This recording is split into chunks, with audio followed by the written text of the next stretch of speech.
Hi and welcome to this week's Three Legs, Four Wheels F1 podcast. It's Paul here with Dan, Chris, Lee. What did we think to the US Grand Prix then? It was all right. It's pretty Not good. bad. It's all right. A lot of overtakes going on right the way through the field. And some of them we actually got to see on TV for once. I do like the Circuit of the Americas. It was a lot bumpier though, wasn't it, than it has been previous years? Yeah, everybody was complaining about the bumps from Well, you Friday could see onwards. them. Yeah. You could the see bumps. bits where the tarmac had gone. Yeah. Apparently they are closing it over the winter to do a complete resurface. Well, do you remember when they first constructed the Circuit of the Americas, way back when the BBC still had TV rights to Formula One? David Coulthard drove his Red Bull like jacked up around like the dirt layout of the circuit. You remember that? I remember that. And he thought, oh, that seems like a really interesting circuit. And if you're tarmacking it on fairly loose dirt, it will move eventually. Yeah. Which apparently is the problem that they're having. And the other problem that they're going to have is how much are MotoGP going to complain when they resurface it, because it won't be right for them. Because they kicked off when it wasn't resurfaced 2 years ago and it was just ground down. I wonder if that's caused any of the issues. But I mean, that's the circuit management to worry about, I suppose. I'd wonder whether it's got something to do with the fact it was ground down and then you had all that rain as well. So you have all that rain which soaks into the soil. Then you have Texas heat on top of that, which then makes that where rain trying to escape. That would cause bumps in my physics. Possibly. So... Geographical physics expert Lee Stevens. Yeah, I'm here all week. In my professional I think that's called geology, isn't it? Possibly.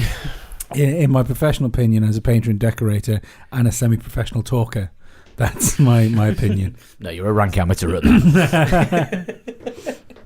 No, but I thought it was a decent race, and like you say, Chris, we got to see quite a lot of overtakes. Yeah. The field was behind the top four for the majority of the race. The field, it was fairly fluid.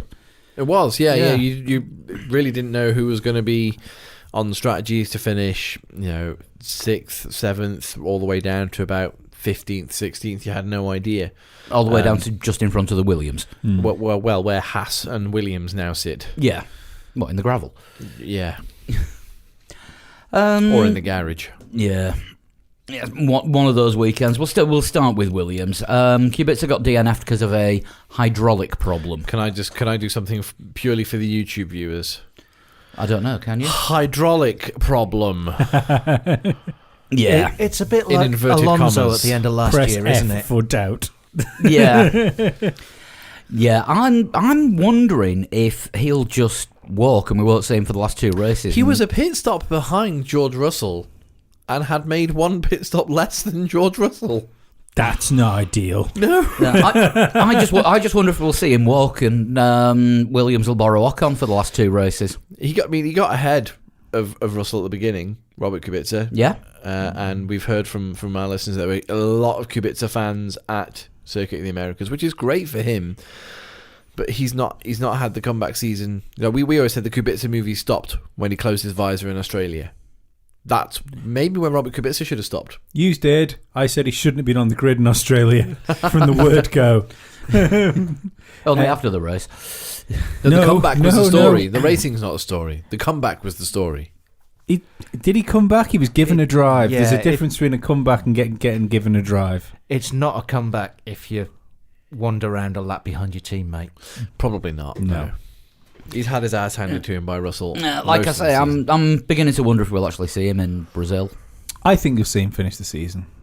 But if he doesn't, for Williams, if he didn't want to do it, I think it would make more sense for them to stick Latifi in the car for two races. They're not allowed. Why not?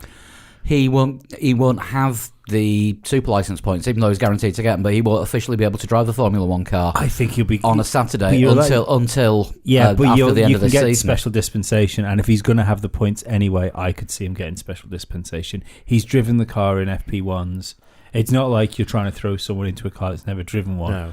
That And in the FP1s that he's done, he's been so much closer Yeah. to George than he has, than Robert Kubica has. Mhm. That points thing is a grey area in certain cases, and I think it's more there to prevent somebody that shouldn't get into Formula One than it is to prevent someone that will make it into Formula One. Yeah, I could see them giving special dispensation when he's getting the points anyway. Yeah. And he's There's likely no to get the question drive that he next will. year. Yes. Yeah. It's an administrative thing. I mean, as things stand at the moment, we said before, Williams legally can't announce him as a driver. Mhm. until after Abu Dhabi. So what's Yeah. the betting? It gets officially announced during the post-season test. Yeah, probably. I must say, though, he's not been as impressive in his FP1 showings as he probably wanted to be. Or you'd probably want him to be. Was he in Mexico? He was, 8/10 off George Russell? Yeah, he was off Kubica as well this weekend. Oh, was he? Okay. I do retract my previous comment then. Yeah, I didn't see any of Fridays. Yeah, so, I mean, I'm sure he ended. I know I watched when it was about half an hour till the end. He was slower than Kubica's FP2 time, is what you're saying. Right, got you. No, because he was in George Russell's car. Oh, was he? Okay, Yeah, sorry. so they were on track at the same time, and Got you. Kubica was ahead of him. So the usual. Oh, they were running different programs. Different cars. Obviously, Kubica had George Russell's car that time, which is the better of the two Williams. Yeah, however, on Sunday... He had his own car back. Yeah. Yeah, you can't really say much more than that. No. Feel sorry for George, the only driver who was 2 laps down. But then Kubica may have been 3 laps down had he stayed out and, Yeah, did they bring him in to stop? Well, to lessen the Williams embarrassment? has slowly been catching up the back of the pack, haven't they? Either that Or is it the back of the pack? The back of the pack have sliding been backwards. dropping back to them Yeah. because Haas have been. Haas are still next, but they were miles down the road from Williams towards the end of the race. And early doors, they were not. Early doors, Russell was ahead of Grosjean for quite a long time. While K-Mag was running as high as 9th. Yeah. And then it shook out and they just both dropped backwards. It's what happens with Haas, though, isn't it? They push really hard in a race situation. They're okay over a single lap pace, but in race situations, they push and then they wear the tyres out and they end up making one extra pit stop and they're all the way at the back again. Or they push and then they've got to manage their tyres again. Yeah. They haven't been able to get that car working with that compound. No. Or this year's compounds. Thought you were struggling with words tonight, Dan. Yeah. They Clearly brought- me. They brought a load of parts as well, didn't they? And they Well, didn't they brought, work. they did a Williams. They brought a new test front wing, Yeah. which was only going to be used on Friday. And I don't know what difference that made. Apart No, from they took it off. it got packed up and put away, and said we're probably not going to use that again until next season. Now They did FP1, I think, with their the last race setup. FP2 was with the new parts, so they could do like a back-to-back with it. And then they decided to revert back to what they already had. And then Grosjean's rear wing had an issue, so they had to then change Grosjean's rear wing to another past rear wing spec. It was the normal when Grosjean explained what had happened to his weekend. You went, well, that's just a normal Haas weekend. what happened with his crash in practice? Because No idea. 1 minute he was going Was in a it straight line, and the next minute he's in Wind, the wall. wasn't it? Was it the wind? Was I it? think so. There was a lot of complaints about the wind, certainly on the final corner and the whole pit straight in the run up to turn 1, because there was a tailwind and people were struggling to drive round in to get it behind them, and then actually slow down enough to get to the hairpin at the top of the hill. Magnussen's was weird as well. They had a brake failure in the race. It was- you saw it go. It pop. wasn't just a failure. It really the disc actually exploded. Yeah. Yeah, I mean, I thought it was very strange at first, but as soon as I saw what happened, I was like, brake failure. Yeah. Yeah. Instant brake failure. Nothing you can do about that either. So No. not K-Mag's fault at all. We thought that Haas maybe got owned over their brake issues because Grosjean was very whiny about them, wasn't he, a year or two ago? Yeah. And this year we haven't. No, really Grosjean was heard- very whiny about them for a year or two. Yes, but we haven't really heard anything this season about Haas having brake issues. That's because they're not going fast enough to actually overheat the brakes. Well, clearly they were because Magnussen had a failure. That must have been sort of old damage from when he was running in 9th, Yeah. and then slipped back Yeah. down. Maybe. They do appear to qualify well and then start the race well, but that's all well and good until lap 13 or 14, and then they Well, start. Magnussen appears to qualify slightly better. Mm. Grosjean's just a bit. Yeah, I mean, well, Grosjean finished the race in 15th, which, ahead of a Toro Rosso and a Williams that finished the race, Grosjean finished ahead of a Toro Rosso that didn't finish the race. and George Russell. Well done. Have a participation I medal. still can't understand like the board meeting that was had when someone turned around and was looking at like in like an X Factor style. I had a picture of Nico Hulkenberg and a picture of Grosjean. and went, we're going with Grosjean. Yeah. What? How? I don't understand it either. As I said, for the early part of the race, when Haas are usually okay, Russell was running behind Kubica, then Russell got ahead of Kubica, then Russell got ahead of Grosjean. Yeah.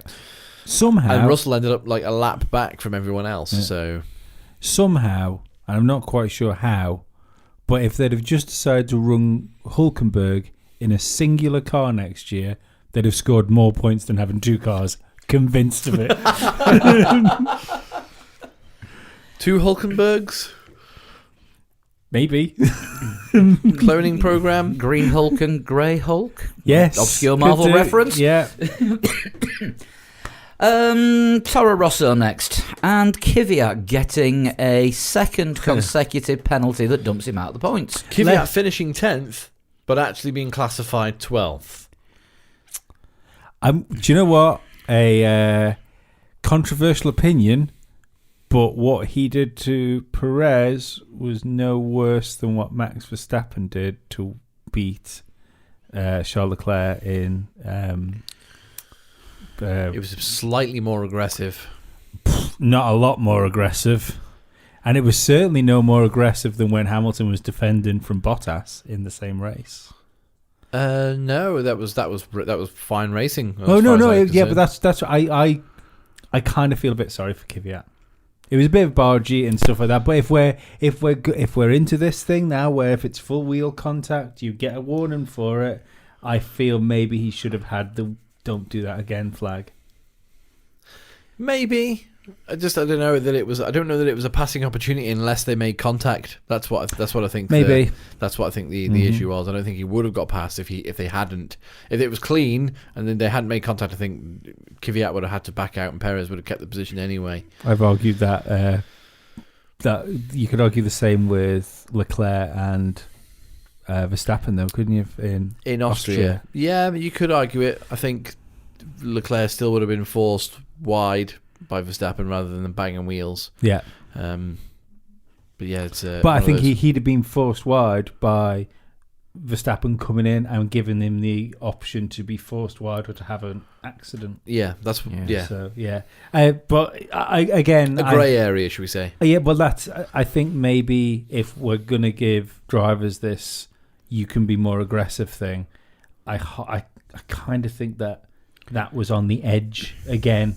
That maybe it was harsh for him to get the penalty. I mean, the way that it's being talked about is Kvyat says that he didn't do anything that he thought was illegal. Perez said that he did. Basically, yeah, but not actually. The collision wasn't the first illegal thing. Perez seems to think that Kvyat didn't slow down for yellow flags for K-Mag being in the gravel. Well, that's how he got close enough. And that's why he got close enough to do it. Okay, that's a different... But is that where he got the penalty for? No, he got the penalty for causing a collision. He got the penalty for the collision. Yeah. So I don't know. I think if they're gonna, this is what I mean with consistency, though, isn't it? If neither of them, he did hit Perez hard enough to bend the suspension, though, which is something that Verstappen didn't do to Leclerc. So now you're allowed to run into somebody as long as you don't break it. I think it's more to do with the passing opportunity. I don't think if there was no contact that the passing opportunity would have been on, but. That's just personal opinion. No, other people will differ. I totally agree, but my thing's just consistency. Yeah. You know, it's if you're gonna let people batter each other off the track a little bit, then then the stewards should at least be able to say, right, here's your similar incident that didn't get a penalty. Mm-hmm. Here's why this one's different. Yeah, you got Leclerc and Hamilton and Monza, for example. Yeah, I do think that this whole grey and white flag does give them the get out of jail free card, doesn't it? Say, well, look, it was the only thing he'd done wrong all race, so it's the warning flag if he was to do that again. Do you think it's a penalty because it's Kvyat? I think it's a mixture because it's Kvyat and because it bent the suspension. It's a bit of both, isn't it? Bit of damage and because of who it is. If it was Gasly on Stroll, Probably not. If it was Stroll on Gasly, probably. Yeah. If it was Daniel Ricciardo on somebody, probably not. No, it's setting a precedent for yourself as well, isn't it? Especially with what happened with Kvyat and Hülkenberg in Mexico. Yeah. It shouldn't work. Which Kvyat says he was the innocent party in all of. No, rubbish. I feel sorry for Perez, though, because he had a cracking race. Second race in a row, he's done really, really well. Well, we'll get to that in a bit. Gasly ended up being classified 16th, but finished. I think he finished in the pits, didn't he? They pulled him out and retired the car. What, a lap before the end? Yeah. So that's how he managed to DNF but still finish ahead of George Russell. Yeah, because he crossed the line and had covered more distance than George Russell had when he crossed the line for the last time. Okay. So Gasly was the last of the one lap down runners, so he'd already lapped George Russell. Yeah. So that's why he got classified 16th. Bit of an anonymous race for him, really, this time. Yeah. Gasly was up in the points for a majority of the race. And I don't know if it was tyre strategy or maybe it was a problem that pulled them out of the race. But I mean, was it qualifying or was it the practice session? He was very, very close to Alex Albon. He was right behind him, but it was like 0.05 of a second or something. He was right behind Alex Albon at the end of the session, which raised a few eyebrows, of course, because of obvious reasons. But come Sunday, that's where the points are made. Yeah. Sunday is the kingmaker, isn't it? And Gasly. You can't win a race on Fridays. No, exactly. You can't win a race on Friday. You can't win a seat on Fridays either. Mm. And I also think it's pretty clear from the start of the season that Gasly wasn't very good in the Red Bull. Yeah. I think, despite what happened at the end of this race, he is good in a Toro Rosso. Yeah. He was having a good race. Yeah. I don't know why he slipped backwards and then obviously he was pulled in just before the end of the race. Do you think it's interesting he hasn't been confirmed yet? What, Toro Rosso? Yeah. Albon's nobody's been confirmed for anything apart from the fact that they will all, the 4 drivers that are currently in the 2 Red Bull teams will be the 4 drivers in the 2 Red Bull teams next year. Don't worry, when we get to the next Red Bull team, I'm going to ask the same question for a different reason. Yeah, Verstappen's confirmed for next year, though, isn't he? Yeah, in Red Bull. He is the only one of the 4 where we know where they'll be driving. Danny Kvyat's confirmed for Toro Rosso. No, he will be staying in the Red Bull organisation in one of the cars. I thought it was Toro Rosso, but it's not been confirmed at Toro Rosso yet. I don't Christian know. Horner said so, but Christian Horner has absolutely no say about who drives what. No. Anyway, that's Toro Rosso's race. Quite disappointing. Nul point. Yeah. Alfa Romeo next. Giovinazzi 14th. Kimi 11th. Kimi was looking strong. He was earlier looking on. good for a great start. Driver of the day. Yeah, at a one great point. start, and unfortunate just to miss out on the points, given that he won the race last year in his Ferrari. Yeah. Alfa have been slipping backwards a little bit over recent races, and we've not really produced the form that we wanted to see from them. But Kimi Räikkönen clearly likes Circuit of the Americas. He did quite well again. Again, just missing out on a point because of the wonderful drive that Sergio Perez put in. Here, though, how the fuck is Giovinazzi still in the hunt for that seat? He's not in the hunt for that seat. He's got that seat. Oh, is he staying? Is that confirmed? That's been confirmed today. Oh, I didn't realise. Oh, was that just today? Was it confirmed? Yeah. Hashtag Monday News. He's rubbish. He's not as good as Raikkonen. He's not as good as Raikkonen, and that's a Raikkonen that, like, up until he had a win last year and stuff like that, we were saying probably shouldn't still be in Formula One at times. He's improved over the last couple of races. He's out-qualified Kimi Räikkönen. But look at him during the races. Yeah, well, during the races he's doing a little bit better. It's just taking him a while to... But is he doing well enough to stay in? I don't think they've got anyone that's else. Hulk fucked out, isn't it? Well, I don't think they've got anybody else to plug in. Well, Hulk? Ferrari own that seat. Yeah. That's Ferrari haven't got anybody else to put there. No, I realise that, but for a team, if I don't... Giovinazzi is never going to be a Ferrari driver. Ever. Getting back together with Ferrari. I thought you were going down the outcast route on that one. And so what? Right, what's the point? What's the point in it? And I still think that if if they plugged, Because he's keeping the seat warm for Mick Schumacher. yeah, but if they plugged, Unless Mick Schumacher turns out to be more like if his they uncle than plugged his Hulk dad. if they plugged Hulk into that seat and Raikkonen retires at the end of next year, they've still got an experienced Formula One driver in the team. Yeah, I know what you're saying. Yeah. It would probably Makes make no more sense. No sense But it's whatsoever. because Ferrari own that seat. They're going to end Ferrari up with no experienced driver, Mick Schumacher and Roman fucking Grosjean. Who's to say Hulk won't be in Kimi's seat in 2 years' time? I don't think Hulkenberg is a good enough driver to leave Formula One and come back. Yeah, I hate to say it, I agree with Lee there. When Hulk goes, he's gone. I think he should be staying around for a little bit longer. But I think he should be. I think Yeah. he should have been given an opportunity in a top level car, but Yes. it's not worked out. I think No. he was one of my favourites to replace Rosberg when he retired a few years ago. I thought Nico Hulkenberg's a good shout if Mercedes can get him, but he wasn't even considered apparently. No. Nick Heidfeld time. Yeah, and it's sad for Hulkenberg because he's a nice guy and comes across as a nice guy, and he's a Yeah. pretty good driver. and will probably win Formula E. Probably will, yeah. Probably be a multiple-time Formula E champion. He said he's not going to Formula E or IndyCar. There's stories that he's looking at DTM for next year. Along with another driver who we've often referred to as the English Nico Hulkenberg.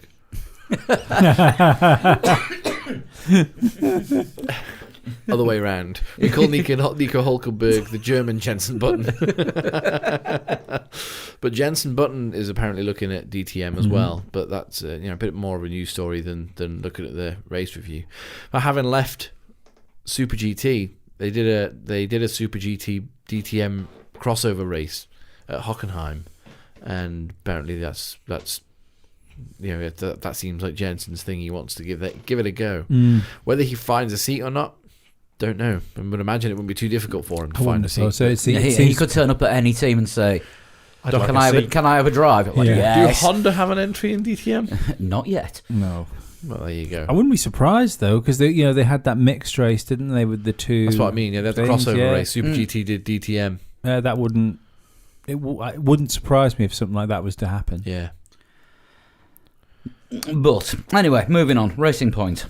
Isn't it funny how it's handy like staying friends with Honda? Are you listening, Fernando? Yeah. Absolutely. Hey, you might still get to drive the McLaren at Indy next year. Sorry, a McIndy at Indy. No, Yes, No. the people have spoken. No, it's not a they fucking can burger. speak all they want. This is not a democracy. You lost. Get over it. Don't we get another vote now? No, we have to wait for a general election. Right, okay. We'll do a general vote on what we should call everyone. Anyway, Racing Point. Racing Point. Perez, great drive. Pit Possible lane drive to of the 10th. day. Yeah. Possibly he was a contention in the blog room, wasn't he, for driver Yeah, of the day? he was one of the ones that definitely got talked about. So yeah, Perez was a strong possible. As you say, pit lane to 10th is a great drive Yeah, for Sergio Perez absolutely. in a car that's not.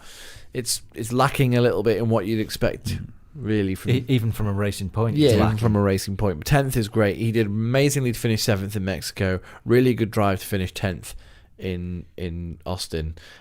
Stroll did okay Also as took well. part in the Grand Prix. Stroll he did okay. He finished 13th. Got through to Q2. For the first time in like Admittedly, But there is that okay when your teammate's running like what 8th? Perez finished 10th and Stroll finished 13th. The only Yeah, but drive- that was after he battered off the circuit. No. He finished 10th with the. Yeah, that's what I mean. But like he got battered off the circuit, dropped back, penalties pushed him back into the points. No, That- he was in 10th when he got battered off the circuit. Oh and, right, I and thought he was finished higher 10th. up. But he was racing through that race and sort of Yeah, he was doing ninth overtakes. position.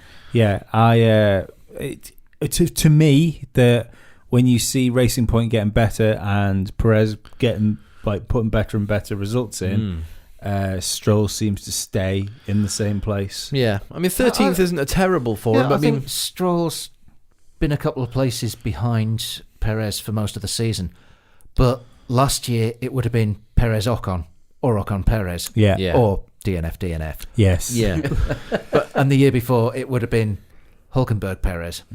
But when you look at the drivers that finish behind Stroll, it doesn't show him in a great light, really. I mean, you got Giovinazzi in a Alpha that's slipping backwards. Yeah. We've already spoken about him.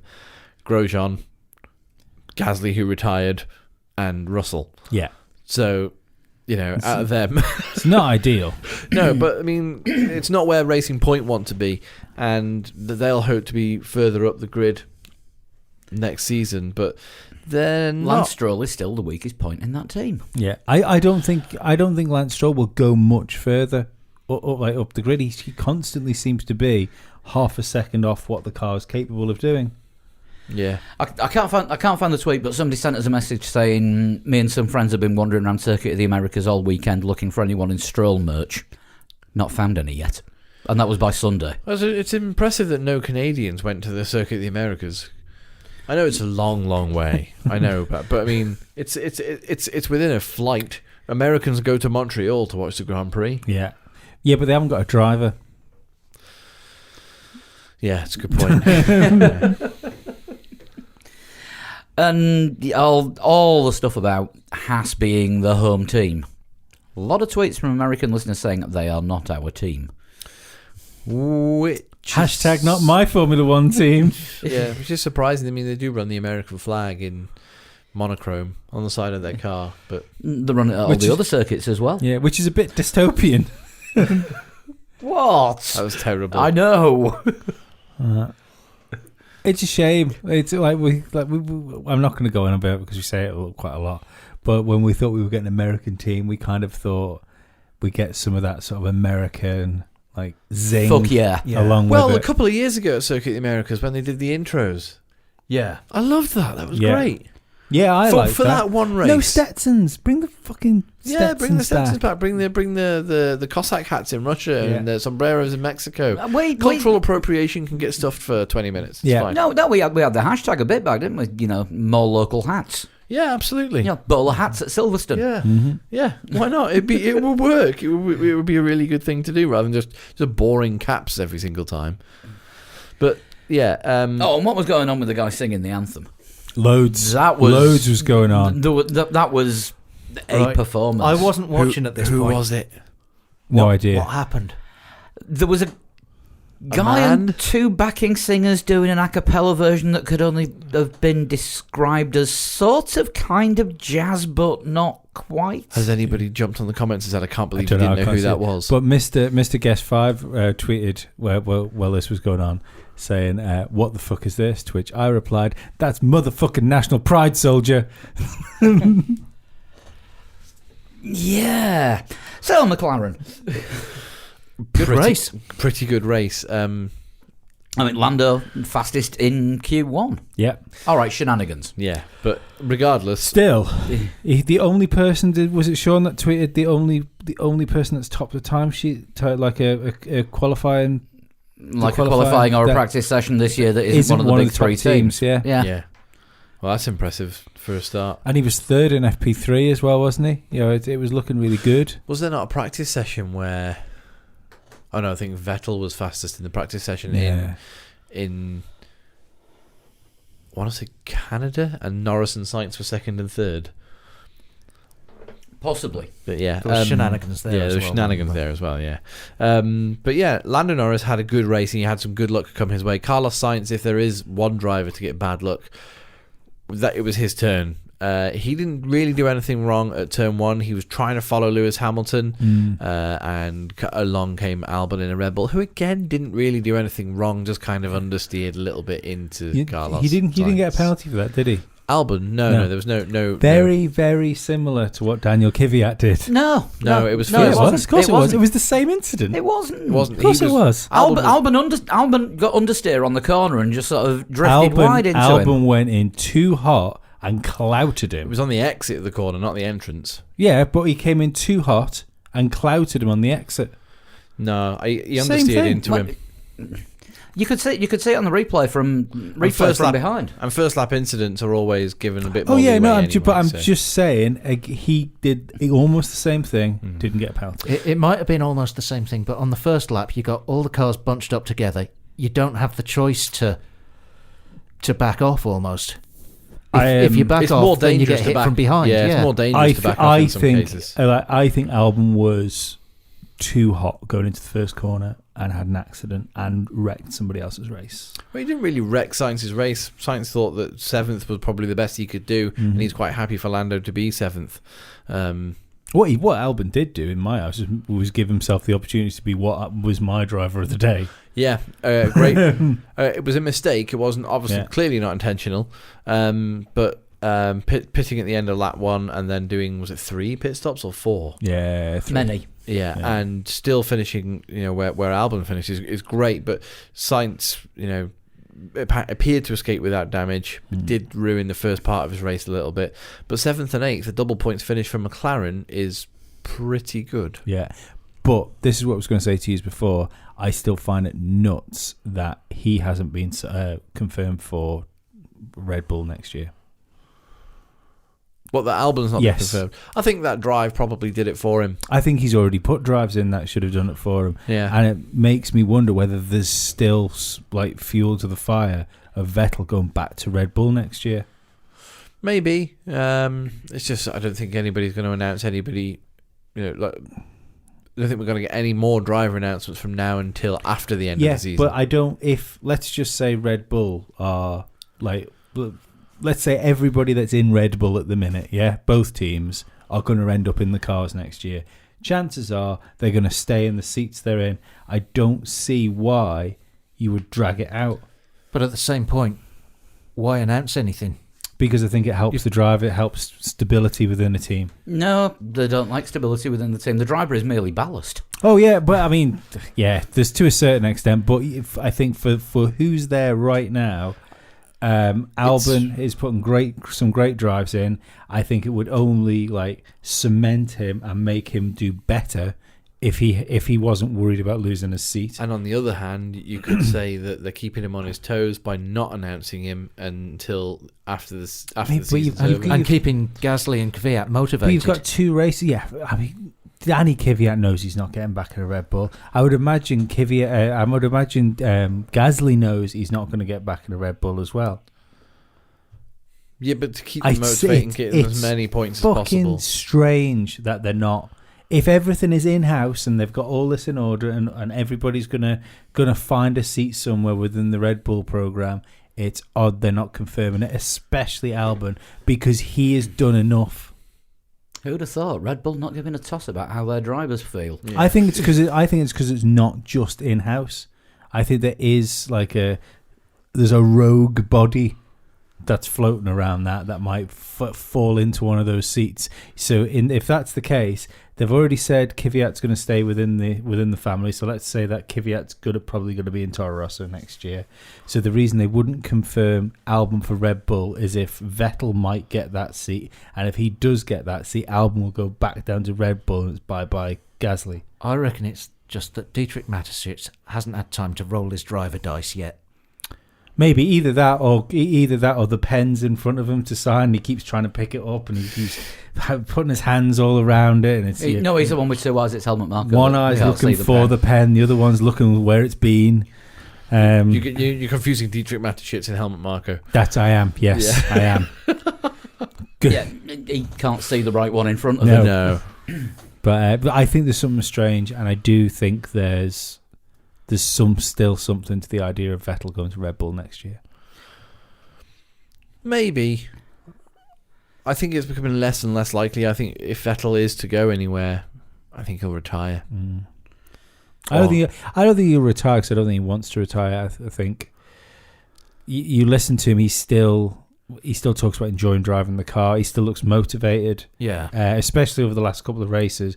Or the only thing I would say is, if he will need to shake himself off and really get... We were talking about McLaren. How did we get on this far? We talked about Red Bull and Ferrari. We totally skipped Renault. We have. Well, I don't know.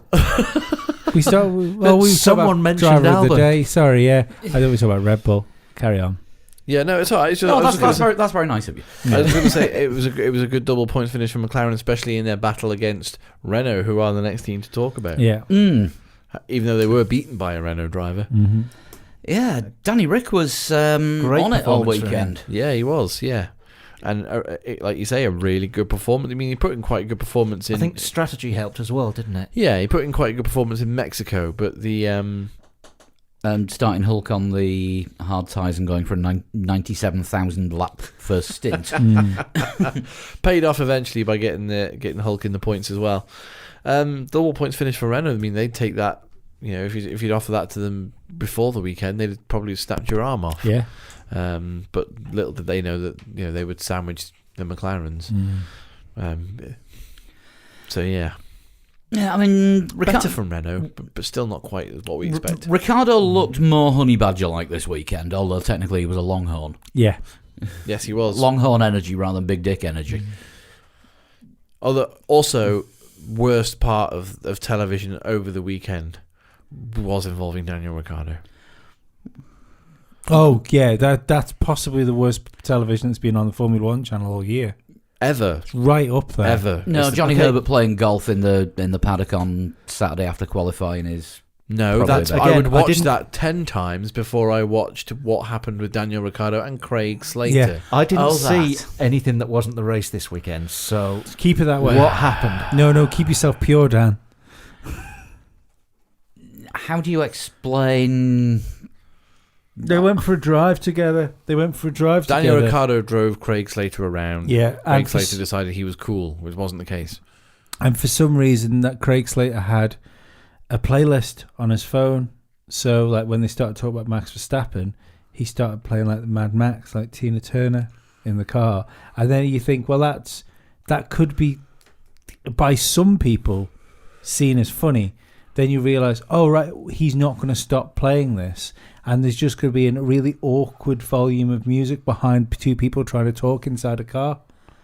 It was just horrible. It was a horrible thing to witness. Then he showed witness. how much he knew about a certain country song by actually singing the whole Yes. fucking thing. Yes, yeah. Whilst Daniel Ricciardo just sat there and smiled Oh, politely. and playing Sexy Boy and talking about Ocon. Yes. Yeah, Ocon's the sexy boy of F1, to which Daniel Ricciardo replied, is he? He's certainly the thinnest. So, yeah. Yeah, that was Weird. it was painful to watch. If you didn't see that because you were in the United States and you got US coverage, then Well you done. Are, yeah, you are You won. lucky.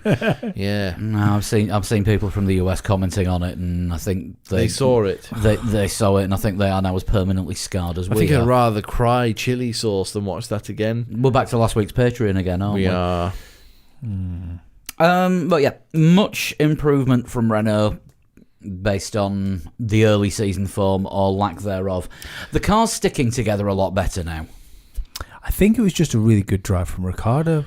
Well, Hulkenberg finished 9th as well. Yeah, no, he had a good drive, but I think the McLaren was a better car than the Renault. I think Ricciardo beat the McLarens. Yeah, Ricciardo Yeah, did the job yeah. rather than, yeah. Because for a while, Norris was ahead of Ricciardo, Yeah. and it was a genuine pass on track by Ricciardo to gain the position and essentially finish best of the rest, which is a great result for Ricciardo and for Renault. Yeah. It's kind of where he's used to being in. Well, his old team next. Sorry. You've Well, done I have done an arrow because I switcheroo. did his old team next, and then I thought, well, hang on a second, that's not right. Ferrari did only get one finisher. We'll do that. They got one finisher who was miles off the pace of anywhere near fast enough to win the race. That is strange because Ferrari have been fast, and we were expecting a lot more this weekend. Ladies and gentlemen, Ferrari. Yeah. The faces change, but things stay the same. Jeff Well, the faces don't change because it was Binotto's birthday on Saturday, and everybody turned up to the party wearing Binotto glasses. Jeff Sharp messaged me during the race saying, "Isn't it strange that at the slightest sniff of some sort of FIA investigation into how Ferrari have found some time, they've lost time?" Yeah. I think Max Verstappen said something similar. Did he? Yeah. Oh, is that something like? That's what happens when you stop cheating? Did he actually say that? I saw that comment banded around a bit. I thought someone was joking.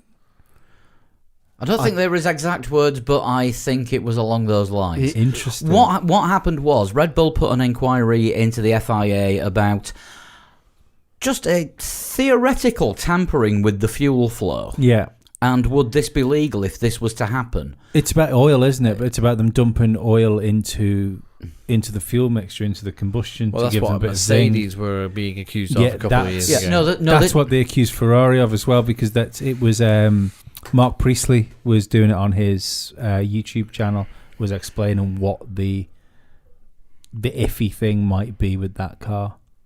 Okay. Well, you'll always burn a little bit of oil in fuel, but Yeah, but if you're purposely doing it, Yeah. No, this was all to do with the fuel flow rates, not Right. putting oil in the fuel flow.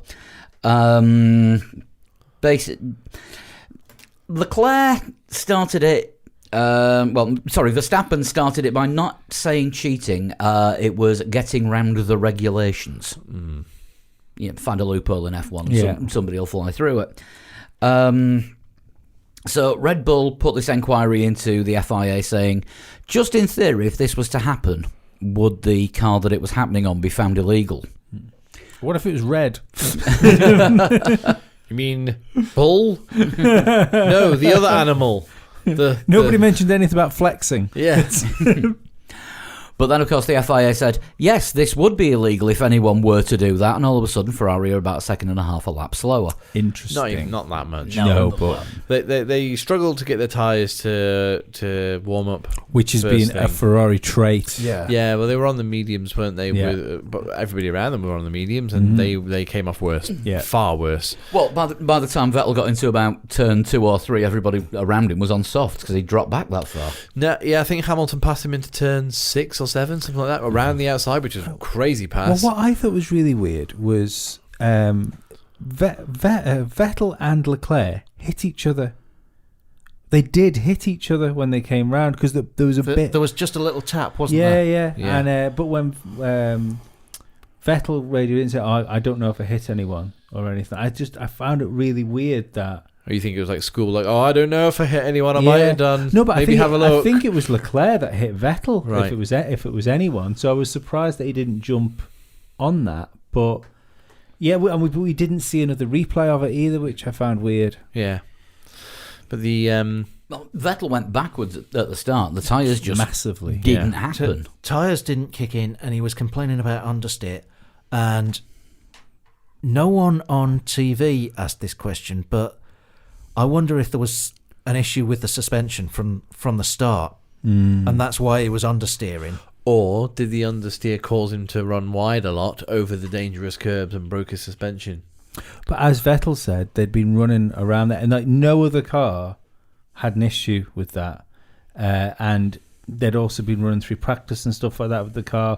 I find it odd that he seemed to hit Leclerc, or Leclerc seemed to hit him, or they seemed to hit each other, and then he had a suspension failure, and nobody talked about it.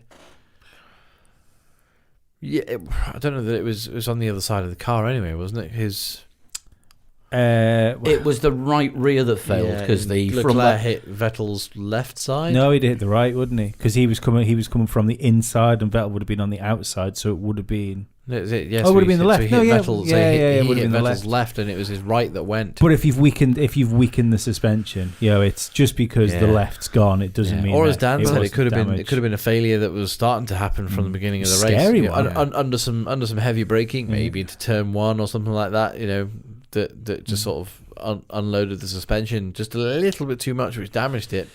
Remember, Imagine that happened here on Eau Rouge. Was it Lando in Canada where his brakes just failed? Yes. It just happened. Yeah. It was a failure that was probably going to happen. At any point, but it happened early race because something went. It happens. In Remember Formula 2 One cars. wheels exploding off a Toro Rosso? Yeah, I remember 2 wheels exploding off Toro. So I that was Danny Kvyat. Yeah. I think that's the thing, isn't it? We're so used to seeing Formula One cars finish races and not have like technical failures now, that when one does happen, it's like, what the fuck's happened here? Yeah. And Yeah, I mean, what caused that? And they're running these things right at the edge of their tolerance. Yeah. I mean, Magnussen had a brake failure late on in the race. If you're going to have a brake failure, you would expect it to be later on in the race. Yeah. I mean, it can happen at any point. It can happen at any failures. Just happen. Yeah. Seems very strange. Though. As I said, there are many permutations as to how it could have happened. Did Vettel have understeer, which was forcing him wide over the curbs? Was it an issue before the beginning of the race? Is it a bit of both? Is it a bit of both? Yeah. Was it damaged before the race? Was it damaged in qualifying or something like that? Where he was pushing really hard to get, because he got quite a good lap in qualifying. Did he maybe damage it right at the end of qualifying somehow? We're not sure, but I'm sure Ferrari will find out. I found it interesting that the cameraman got a good close up of the Ferrari suspension when it was broken, because usually when those cars come back on trucks, unless they're totally they've totaled. usually got top hole and over them, haven't they, or something? Something like that. Yeah, but no, he was just like, I'm zooming right in on that. Yeah, and you could see it was very much broken. You could see on the car it was broken. Yeah, but that moves on to Leclerc's lack of anything really. Well, you got past Vettel at the start, along with everyone else. I was going to say that's woo. Yeah. So did a lot of people. So he was like, "Yes, I'm fourth," and then that was literally it for Leclerc. He was fast couldn't enough to go stay anywhere. ahead of everyone else. I think if Albon had not had that little knock at the beginning and had to pit at the end of lap 1, I think Albon probably would have hassled and passed Leclerc. Yeah, I think it would have easily hassled and got past him. Yeah. So fourth is kind of weirdly a saving grace for Ferrari. It's just weird where the pace went. There was just no pace for them. Yeah, I mean, they looked kind of on it in Mexico, which I thought that they weren't going to be at all. Kind of on it in Mexico. They've been really strong in the second half of the season. Get to America and all of a sudden, nothing. The other thing there is that you've got such, not the longest straights we have in Formula One, but there's some pretty hefty straights there that you need a good lump in your engine. You're pushing it up that hill, that big long back straight.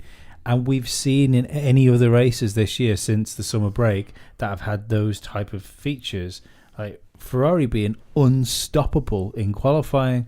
And even that wasn't there. Yeah. But there's also the twisty corners, and you've got to come out of the corners well to get the drive down. to get the drive. And it's bumpy. I don't wonder if that's perhaps an issue that is Bumpy would make a lot of sense because they've had so much trouble with the tyres having a really narrow window. Yeah. And if they can't run cleanly to get the heat into the tyres because of the bumps, then perhaps that's just scuppered them completely. maybe.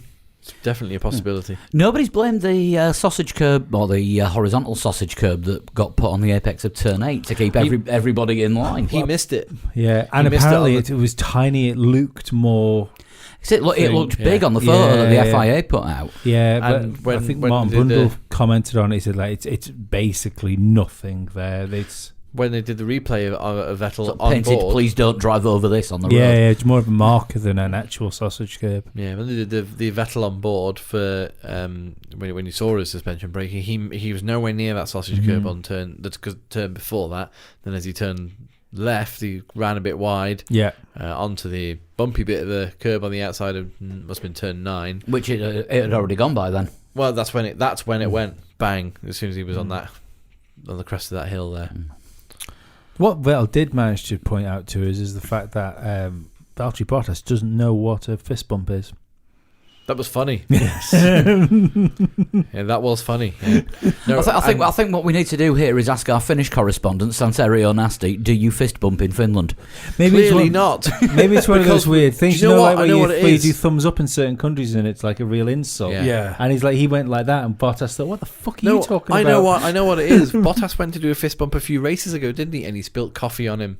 He did. He's got a phobia. He has a phobia of fist bumps. So now he's scared of fist bumps Yeah. in case something hot hits his hand. He thought it was a trick, maybe. A rational fist bump fear. Absolutely. My new hardcore band. Never gets old, does it? No. Never gets old. Really doesn't. Right, Red Bull. Fist pump phobia. Red Bull. Max having a pretty lonely race in third for the most part. He kept pace with the Mercedes, especially towards the end. He kept pace, but he was kind of, the gap was stable pretty much all the way through. Yeah, but if Red Bull were there at the start of the year, we'd be really excited about how good they were looking. Yeah. They were quite off the pace, weren't they, early doors? But this is good. This is strong from Red Bull. I still don't believe they're going to get any further up towards Mercedes. For the rest of the season, No, even into next year. possibly. But I think I know it's not time for a Brazilian Grand Prix preview, but I think they're going to be really strong in Brazil. Should be. It tends to be a track Red Bull go well at. Yeah. But I was a bit disappointed, to be perfectly honest. When you looked at where Max was in qualifying, it looked like he could, he was on for pole for a certain amount of time. Did have floor damage from fairly early on, which didn't help. Verstappen did. Yeah. Oh, right, okay. What from? I was really hoping you wouldn't say that because I've gone on to a different... From his floor. Right, okay. The floor damage was from the damage to his floor. Yeah, there was there was some damage in the floor area. Yeah. Mainly the carbon fibre, I think. Right. Mainly around the lower part of the car. It just says early in the race. Right, bullshit. The team isn't sure what caused it. Yeah, it sounds like we didn't have any pace. So I don't think anyone. No. The camera. Definite? Yeah, it was. They showed it after the race. Oh, right, He did have a cracked front end plate, and of course they had to change the front wing.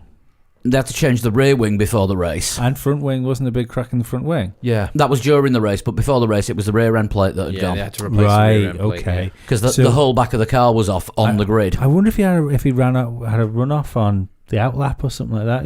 When they were doing the shakedown. He damaged the front wing on the first turn when him and Bottas touched. Right. Okay.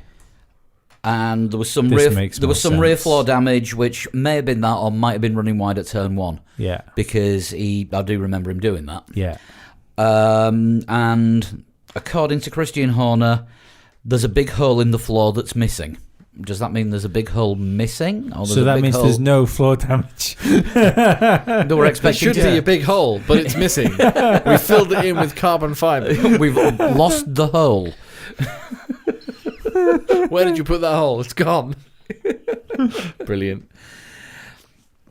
So yeah, that would probably explain why he wasn't gaining, but he had a slow Ferrari behind him, which explains why he wasn't losing. Yeah. But Albon came through the field 3 times.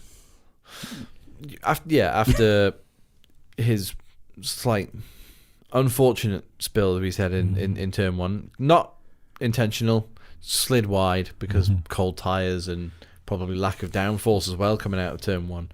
But I'm glad it didn't finish his or Sainz's race, and he had a really good chance of producing one of those excellent comeback drives. And in the blog room, I think I said he was potential for driver of the day as well. Yeah. Despite the fact he did twat somebody right at the beginning of the race. The thing is, though, and it's like when Verstappen started in the pit lane earlier on in the season, he said, well, all things being equal, I'm still going to finish 6th. Yeah. And he did. And he did. Yeah. So, 5th is where you would expect a Red Bull to finish that's got to come through the field, because there's still that much of a gap between them and everybody else that they're able to do it. Yeah. But once you with damaging your car as well and coming through, I thought it was a really good drive. I still stand by the idea that if he gets his feet under the table at Red Bull, he can hassle Max Verstappen. I'm not taking anything away from what he did, and to add to it, I'm saying I don't think Gasly would have finised 5th. Oh God, no. Gasly might not have got into the points. He might not have finished if he was trying to overtake people.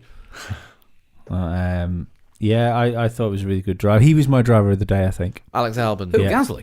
No. The only reason he wouldn't be my driver of the day is because it was his fault that he had to become my driver of the day. It's always, if someone's had a crash that's put them to the back and then done a great drive to recover from that, does that really count as driver of the day? Oh, if somebody else crashes into them and they recover, yes. This is why I'm saying Perez is mine, because he started at the back through no driving fault of his own without a damaged car, just not going onto the weighbridge because he missed it, the team missed it, and everybody got a little bit crap during FP2, which apparently that rule's being looked at and changed for next season. But he came through the field and got himself up into the points in not the 5th fastest car on the grid. I think it's unfair to overlook Bottas as well. For a driver of the day? For just driver of the weekend. He was on it. He looked to have the legs on Lewis Hamilton, like from the word go. Yeah. It shouldn't be missed. Past Lewis Hamilton. it almost always is for driver of the day. The guy who's done the fastest lap, Yeah. qualified Yeah. first, and then driven from first Yeah. to finish in first. Mhm. They never get a look in for driver No. of the day, do No, they? no, it's always the guy who makes a terrible mistake at the beginning and then ends up 7th. Yeah. Or, something like that. Like Albon with ending up 5th. But anyway, on to Mercedes. Yeah, it was... Then you did know all what? right. Valtteri Bottas has been my driver of the season. He deserves championship. Valtteri Bottas passed Lewis Hamilton twice in a race Yeah. on a circuit where Lewis Hamilton usually bosses everybody else around. And okay, Lewis Hamilton totally destroyed his qualifying by having, he said, one of the worst qualifying sessions he's had in recent memory. He said that in another one, didn't he, earlier on this Yeah, year? but he didn't look on it at all. Even through practice and stuff like that, he was complaining about not being happy with the car. He was like, it's He's fastest in FP2. Yeah, but even when he was fastest, he didn't look comfortable. No, he wasn't. He didn't sound comfortable. He Yeah. didn't sound confident. So just to force his way past the Ferraris and then having that strategy, which was a bit of a gamble, but kind of paid off in the team getting a 1-2. Really worked for Lewis Hamilton and for Mercedes. I liked the racing between Hamilton and Bottas. Thought it was fair. Yeah, I did. Didn't think there was anything. There wasn't malicious. It was rivalry, but it was respect as well. Yeah. Bottas knew that if he went down the outside of Lewis Hamilton on a corner where he could force him wide, he was going to get forced wide. Yeah. And he bided his time and came back, and essentially a faultless weekend for Valtteri Bottas. I felt it was, sorry and it was- for him. I was going to say it was good to see Hamilton racing to win as well. Yeah. Oh yeah. He really Yeah. wanted to win the race, despite what the other stuff that was going on. But did no one else feel sorry? I know you didn't see any of the coverage apart from the race. But how sick must have Valtteri Bottas been by the end of Sunday by people turning around and go, well done, you won the race. So what about Lewis Hamilton's achievement? Yeah. Yeah, launching that new range of clothes this week. Because that snood that he was wearing, that's not even available on his website, on his or the Tommy Hilfiger website yet. I haven't seen the snood. It's I saw the limited edition cap, white camo. I quite liked that. Yeah. It's a big. Sorry, it's not a snood. It's a neck warmer. Right, according to okay. the official site, it's some big said chunky it wasn't woolen on the knitting official thing site. that says "blessed." Does it say blessed on it? Yes. Jesus. Blessed is more. Well, Yeah, no, all the other snoods on his site are called neck warmers, so I'm only going on that. We've probably got to talk about Lewis's other achievement. He's going to bring out a new range of baking accessories. All of them have, and still we rise on them. Yes. I like you cracked Dan. I like that. That's very good. Very good. Now I'm gonna have to say it, aren't I? Why? What else did he do? He might have won a world championship. Those caps were apparently $100, someone's just said. What, those camo caps? Yes. Get lost. Not They work their camouflage. Yeah, that's a good point. Yeah. Why would you want to spend $100 on a hat when you put it down? You can't see it again. You'd have to wear it constantly. Yeah, it'd be like one of those magic capes that Harry Potter had. Yeah, it would be. Totally. Talking of which, has anyone seen my chameleon? I left him somewhere. Oh dear. Paul wandering around in his house going, come on. I thought I did rock bottom with that, but you're well done. You've beaten it. No, so let's not escape. There's something I said in the blog room yesterday post race. Lewis Hamilton has. I don't want another burger. I didn't want another burger. 6 world championships and 83. I can't do that with hands. 83 race wins is more than double the achievements of Ayrton Senna. Wow. Jeez. Double the amount of race wins, double the amount of world championships. Crazy. It's It a was hell of an achievement. It's unfathomable, and he's still not got to Michael Schumacher's record. No. It's How? mental, isn't it? Is he, right? Is Lewis Hamilton the greatest British sportsman of all time? We can't say he's the greatest Formula One driver of all time, which I think he will retire being. by the time when he leaves. The problem is you can't say who is the greatest Formula One driver of all time, because No, but you can with stats and records. with stats and records, yeah. But every Fangio generation, was racing a different sport. To Yeah, Hamilton. every generation of car is completely different. Yeah. And how would Graham Hill have coped with Absolutely. ERS? What I find impressive with Lewis Hamilton is his ability to focus year on year on year. I always think back to Mika Hakkinen when he did like a Sky special when he was talking about retiring, and when he stepped away from Formula One, he said, "You don't understand the effort it takes to win 2 world championships." Yeah. And when it came to him trying to prepare for another year, he couldn't mentally prepare himself for the strain of another championship. And The same happened to Rosberg, of Yeah. course. but that did well. There's all the strain of being battered by Lewis Hamilton Yeah. the year after. But that doesn't seem to affect Lewis Hamilton. I don't know whether it's I think it's thirst for winning, whether it's just a confidence bordering on arrogance. I want to that manages to fix that. make a point that Dan has made on the podcast many times before. I think a lot of it's to do with the evolution of sports science as well. Yeah. Sports psychologists are now a thing, whereas when Mika Hakkinen was, they probably would have brought in a sports psychologist if someone was, really out of form or for But some he reason. was racing against Schumacher, and I can't imagine Schumacher saying, "You know what, winning another title would be too difficult. I No. can't do it." Yeah. Although, having said that, Schumacher's head dropped when he realised he was losing out to Alonso in Alonso's second championship year. Alonso beat him into retirement early. Yep. And when Schumacher came back, he was not the same driver. Not that it was that he hadn't he had too long away for that. He wasn't mentally the same driver when he came back for those 3 years with Mercedes. But you could conceive of the same thing happening to Hamilton. Yes, could do.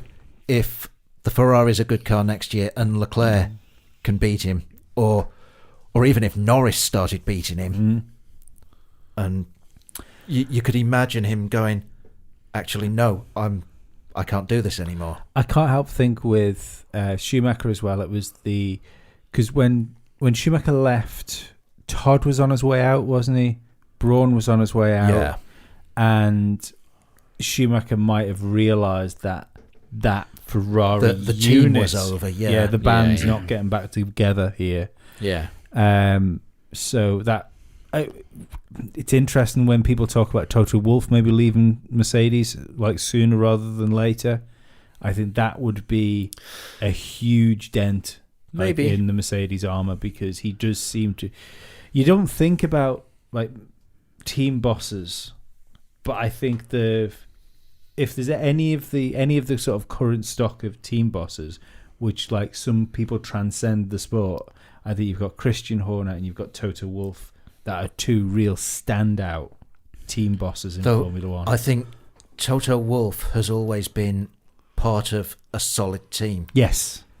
He's not always been at Mercedes either, remember that? No. Yeah, but sorry, I do mean in the winning Mercedes. Yeah. It's not just been Toto Wolff. It's Toto Wolff and Niki Lauda, Yeah. Dieter Zetscher. Yeah. Now they've got James Allison. And But they used to before, have Paddy before Lowe. James Yeah. Allison, Paddy Lowe. Yeah. So there's always been a really strong team there. Mhm. And I think if you did lose Paddy Lowe, sorry, not Paddy Lowe, Toto Wolff. Toto Wolff. Told you I was having trouble talking tonight. If you did lose Toto Wolff from that team, then There's a lot of stability. having lost a lot of the others, Yeah. it might struggle to get back to where they were. Well, you only need to look at what difference one person makes is the difference that Seidel's made to McLaren Yeah. Yeah. in such a fast time. Yeah. You He know. came in mid-season. And Fred Vasseur at what is now Alfa Romeo. Yeah. Yeah. Yeah. Yeah. I mean, the way that he's turned them round. Yeah. Somebody who knows what they're doing can have a huge impact.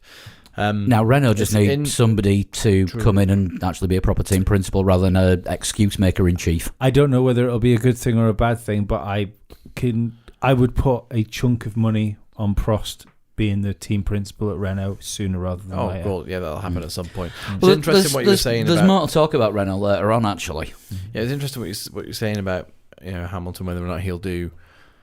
If Toto Wolff leaves, how would Mercedes function? Who would be the top dog at Mercedes then? But Lewis Hamilton's comments from yesterday were that he loves driving for Mercedes. He's been with the team since he was 13. Yeah. Kind of. McLaren, Mercedes, Yeah. when they were de facto He's Mercedes. never driven a Formula One car that didn't have a Mercedes engine in it. He's always had a Mercedes badge on him when he's coming up through junior formula as well. Yeah. And he said he doesn't see any reason to leave, and is looking forward to 2021 regulations when they come in. Wants to know what the challenge is going to be, and wants to His get wording ahead on. His wording of that was really interesting, because I can't remember if this was it verbatim or not. But he said he's looking forward to 2021 regulations, how that affects Formula One, and how he needs to prepare to dominate the next phase of Formula One. 24-time world champion, 57-year-old Lewis Hamilton. Yeah. Yeah, him and Kimi both driving around in cars sponsored by Synatogen. I guess that just leaves rock stars and wankers of the week. Rockstars got to be Mercedes. Yeah. All round, yeah. The engineered a 1-2 finish in a world championship when, at some point it didn't really look like they could. I think Ferrari you could put down as wankers of the weekend. Because they should have engineered a 1-2 finish and Yeah. Didn't. Yeah. Couldn't. Jolyon Palmer said a great thing on the BBC qualifying show. Put him behind a wheel, you can't stand him. Put him behind a microphone. You're a fucking hype man. No, he's the he's- best pundit. I know. Yeah, I know. He is Formula One's Yeah. best pundit now. But he turned around and said, when he was asked, "Oh, do you think Vettel could win the race?" He said, "Of course they can't win the race." He said, Ferrari can't manage to win a race when they lock out the front row. They're not going to manage to win a race when there's already a Mercedes in front of them." And he was quite right. Yeah. Yeah, Ferrari are the architects of their own downfall every single time. I've been watching Formula One since the early 90s, and in the early 90s, Ferrari were shite. Yeah. With a driver lineup that should have done a damn sight better. Berger or Lacey. Berger and Yeah. Lacey, yeah. I'd argue that at certain points of if you look at the last 3 years of Ferrari, I think the lowest points for Ferrari now are as bad as those low points. I don't know. I mean, this was the days when Ferrari were like the second to worst team in Formula One. The car was just terrible, but you still had a huge fan base because Ferrari. Yeah. And the first Ferrari win I can remember was when Alesi won in Canada in '95. His win. Yeah, his only win. Now that is a driver that never showed his true potential. Yeah. Absolutely. Yeah. Yeah, and then the following year, obviously Schumacher joined with Irvine at Ferrari, and that started the whole Schumacher era off. But that,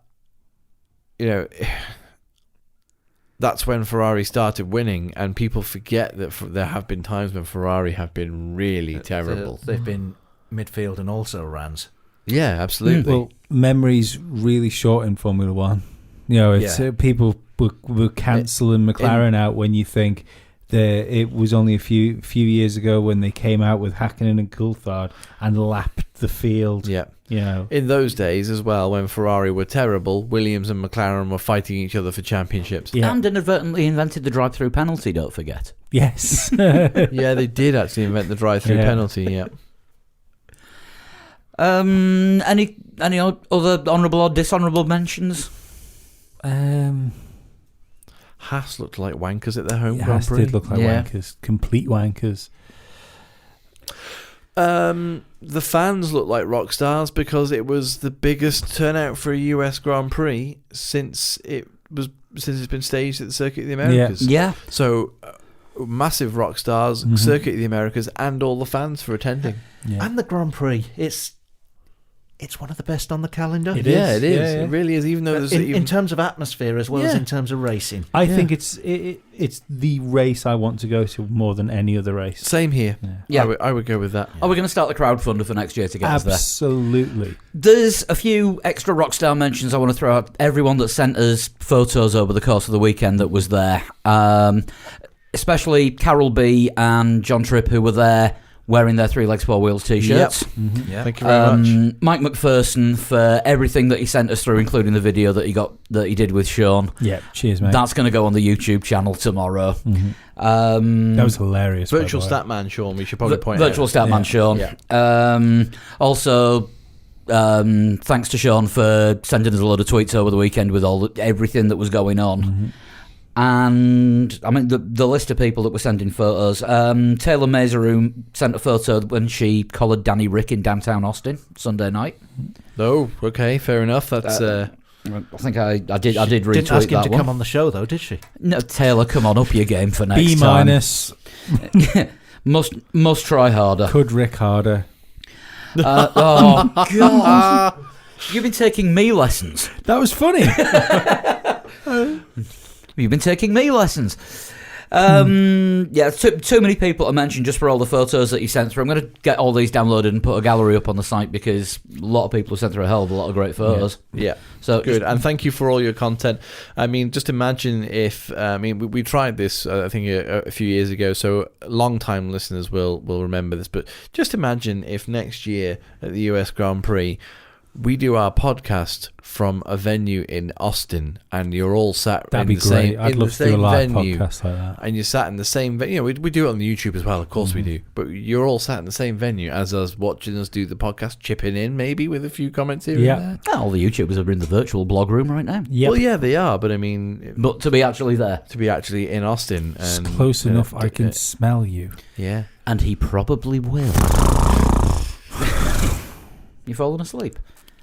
Shall we look at the predictions? Why not? Who got what right? I didn't do. Let's not thinking about it. I don't think I did Dan, well. why not? I don't think I predicted. I definitely all didn't that predict well. Bottas. Does that mean we should start with Dan? I think we should start with Dan based on that because Dan went for a Hamilton win, Vettel second, and Leclerc third.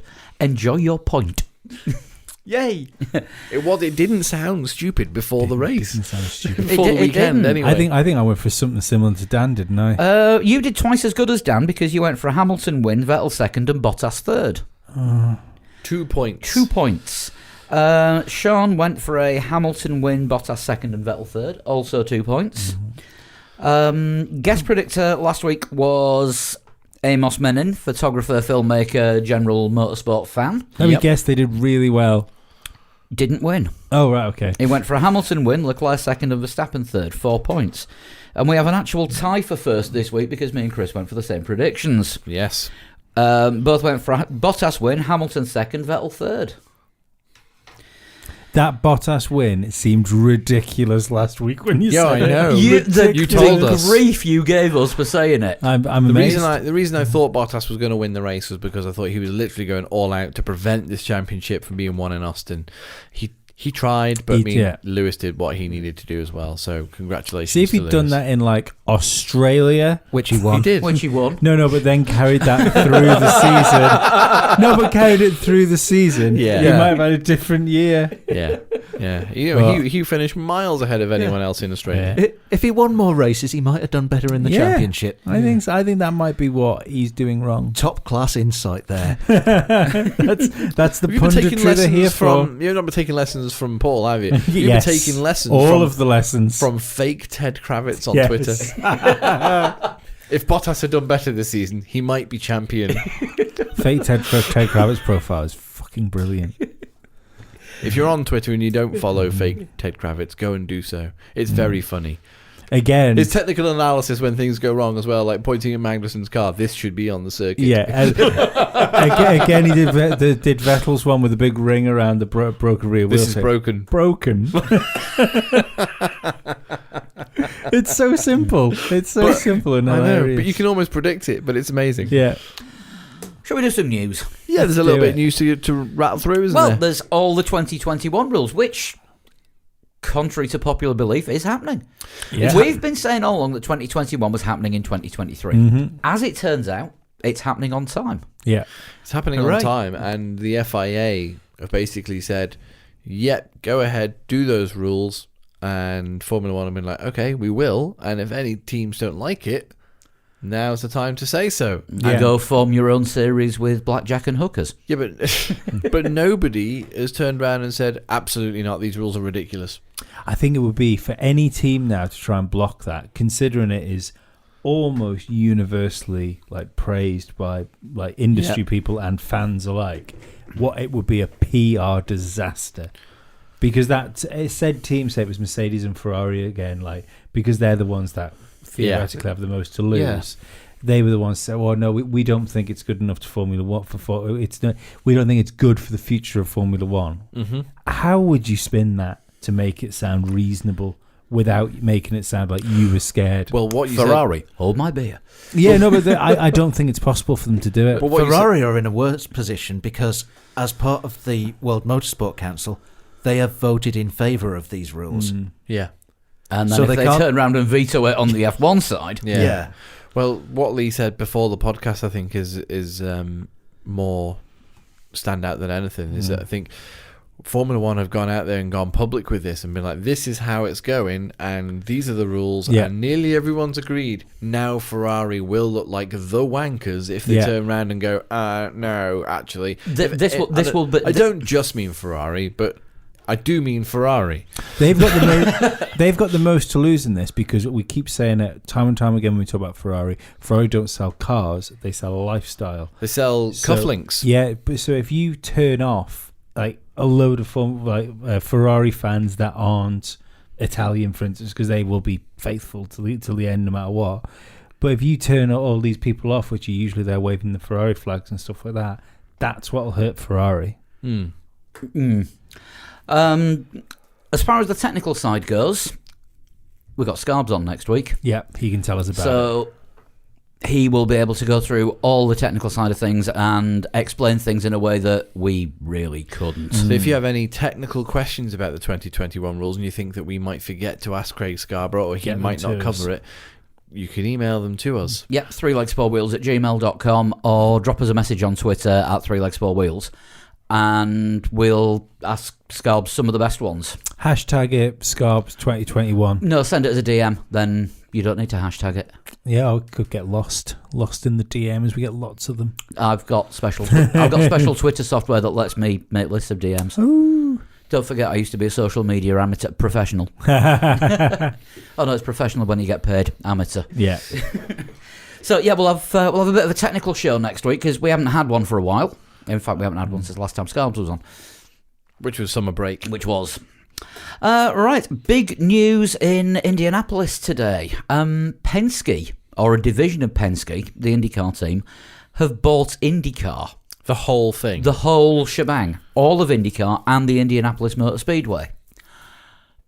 Is this like when Bernie, who owned Brabham, took over Formula One? Possibly. Although he didn't get a circuit with it. Maybe. I mean, I don't know what Penske's plans are. Does anyone know what they are? Why they've done that? No idea, because I mean, it's been certainly the circuit has been in the Hullman/George family for God knows how long, and it was the owner of Indianapolis that set up the current IndyCar series. Well, Penske will be the fourth owners of the Indianapolis circuit. I can't name the other ones. Don't look at me like that. Hullman, Tony George, and probably Hullman's dad. There's documentaries about it somewhere. So, yeah, I mean, a team or a company that owns a team owning an entire series, wait for the conflict of interest stuff to come out. The only thing I would say is Indy team-wise, Indy seems to work better together. You know, there doesn't seem There's to not be that conflict thing. of teams. Yeah. I mean, everyone in IndyCar's running the same chassis. They've all got the same Dallara chassis and standardised aero. Yeah. It's just how you set the car up, and there's only two engines. So it's It's harder to give your own team the advantage, isn't it? Yeah, it's a completely different beast to the way that Formula One's run, and it works. What, into the ground most of the time? Usually, yes. But it'll be a good one to keep an eye on. If the business model works, and then if Liberty do decide to sell up, are Ferrari going to go and put a bid in for F1?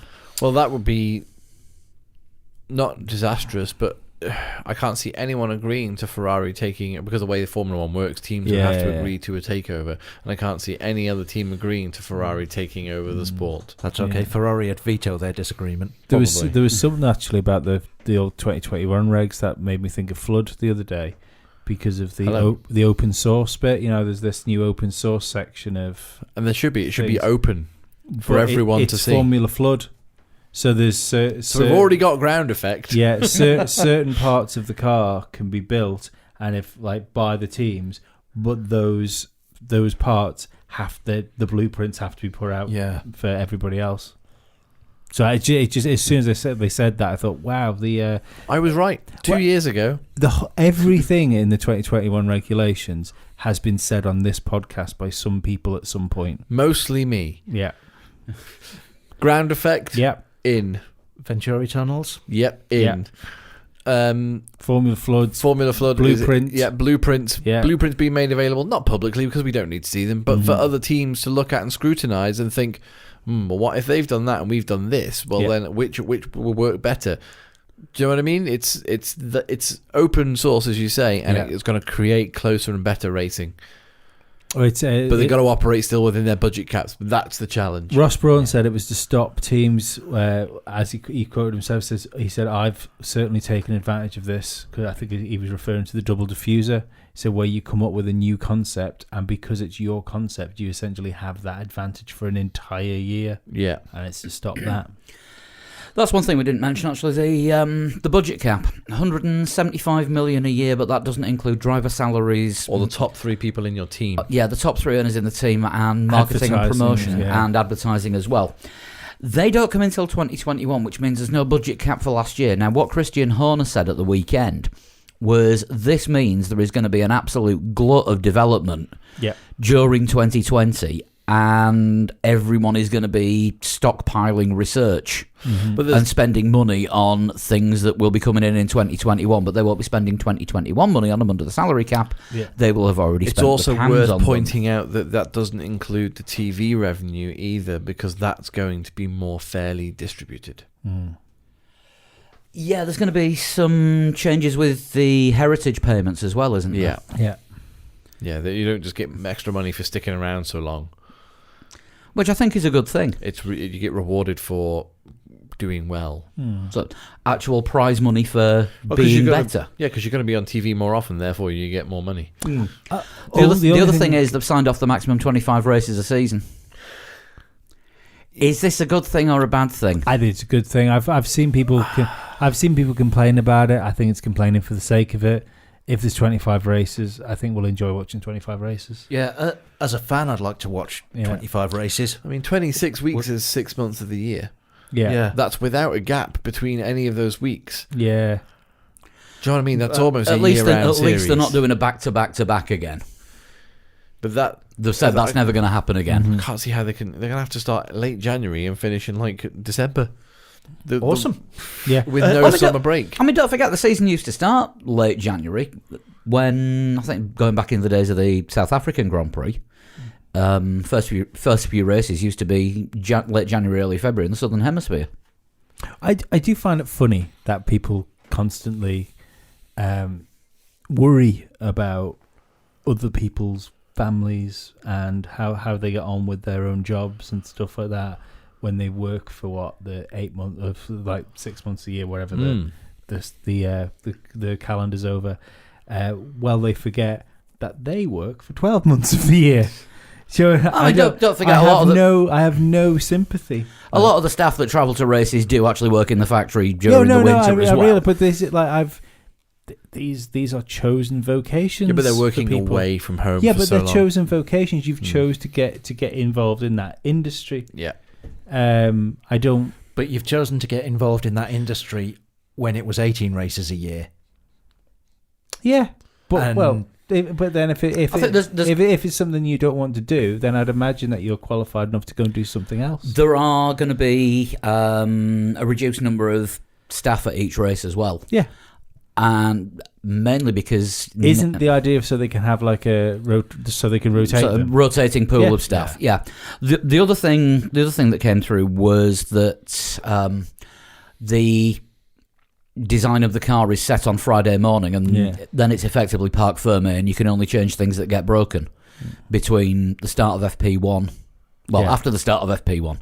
As soon as the car hits the track, that's it, you're locked in. Yeah. But then there was something about being allowed to test things for the next race as well. They can use testing and development parts on Friday, so it might be FP2 when it's parc fermé then. No, Don't I forget, we thought- are losing a day as well. The weekend's only going to be 3 days. Friday, Saturday, Sunday. I'd love a 3-day weekend.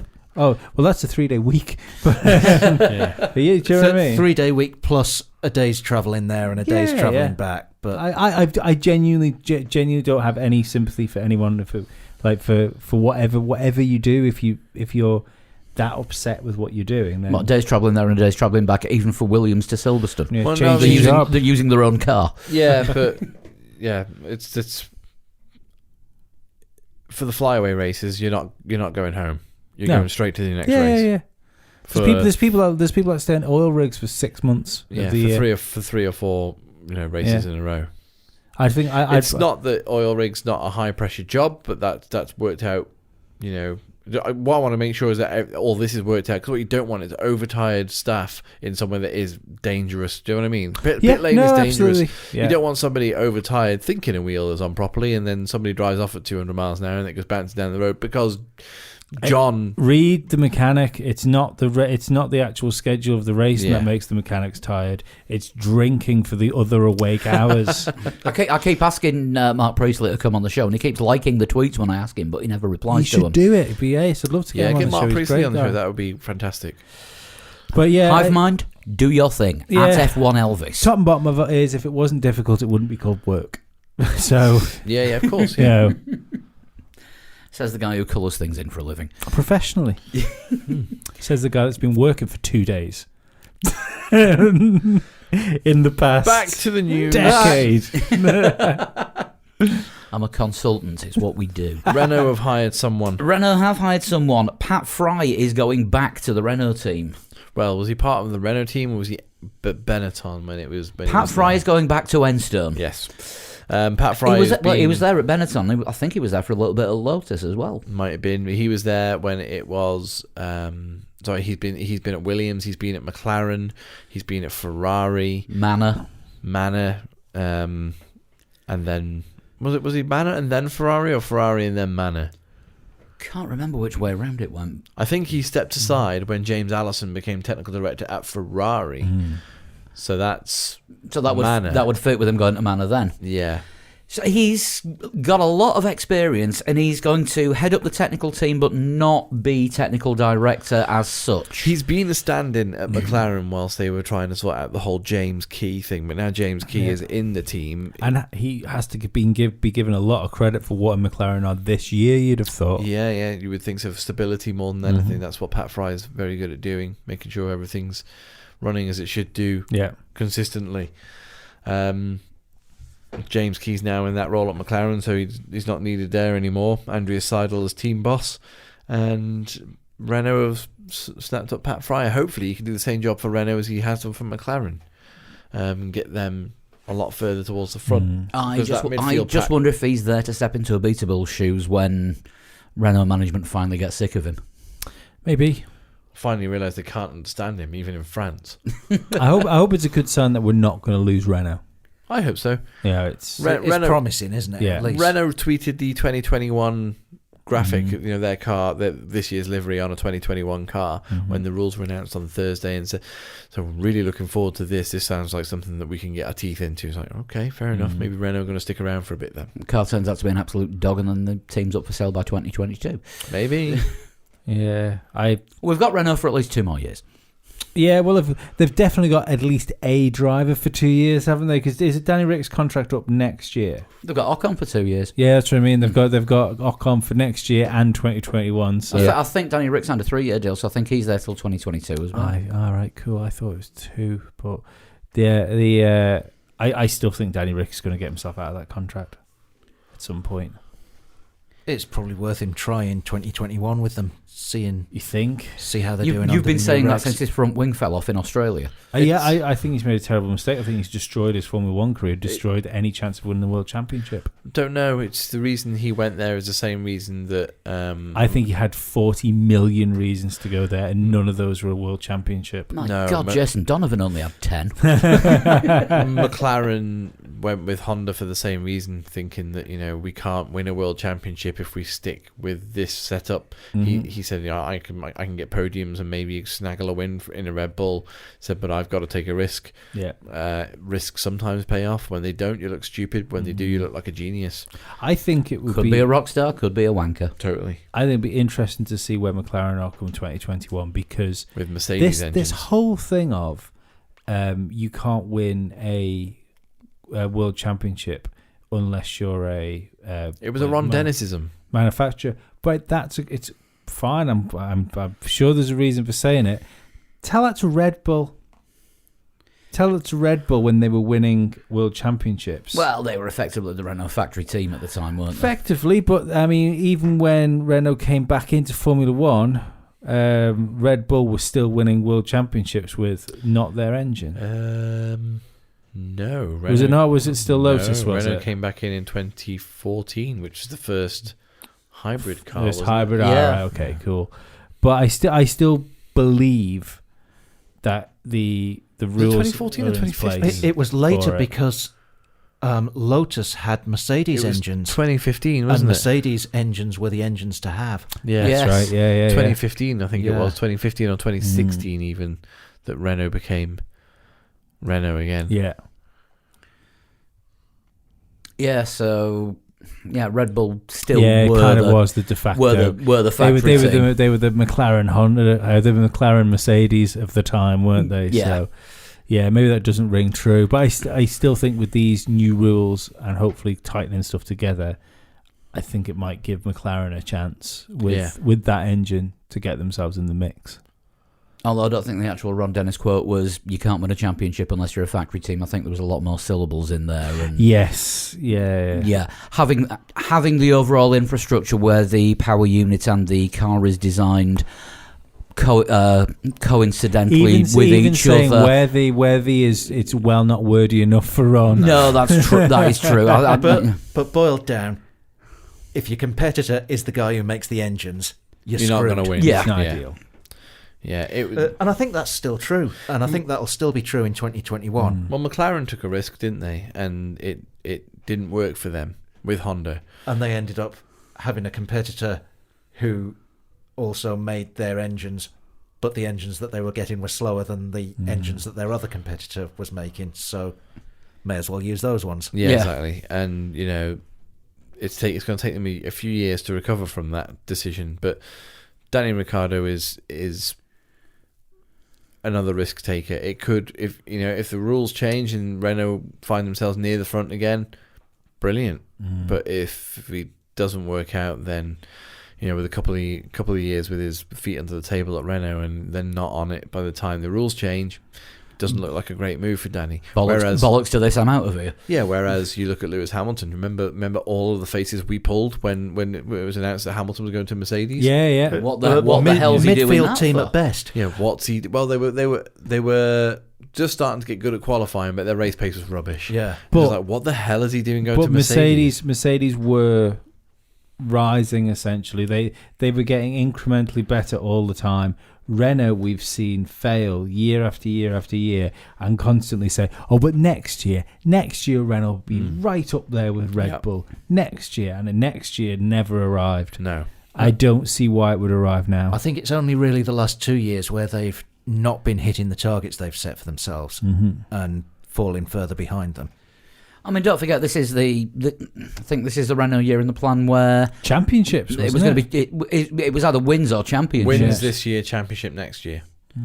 And well, they're coming off the back of being best of the rest last year, and they're not going to be that this year. No. They're going the wrong way.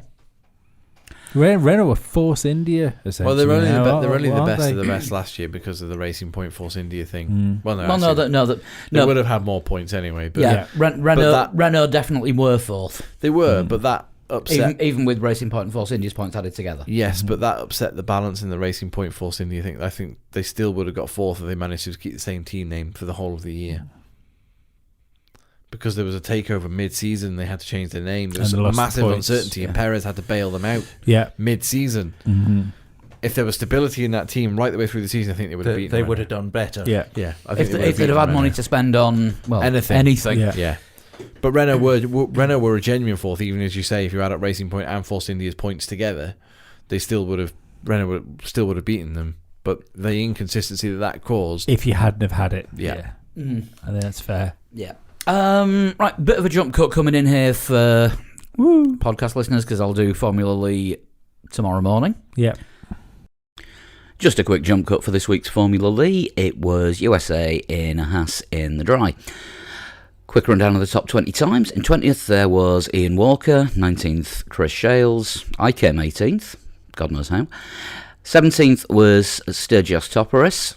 16th Baba Awanika. 15th Jimmy Hammerling. 14th was Marcel Streak. 13th was Adam Smith. 12th Brooks de Geer. 11th Kyle Armstrong. 10th was Alberto Roldan. 9th Pete Bull. 8th Justin Smedley. 7th was Chris Albee. 6th was Julian McMahon Hyde. 5th Max Williams. 4th Alessandro Popolani. Top 3 with a time of 1:32.786 in third was Jake Snyder. Second place with 1:32.782 was Vajcha Camping. And winning this week with a time of 1:32.530 was Carl Toomey. Congratulations to everyone that came in the top 20 this time. And with 2 races to go in this season, we move on to Brazil for the next one. And this one is going to be in the wet in an Alfa Romeo. It's a 2-week challenge, and you've got until 7 o'clock UK time on Monday the 18th. Here ends the jump cut. Is it shunt time? Might as well be. Ah, cool.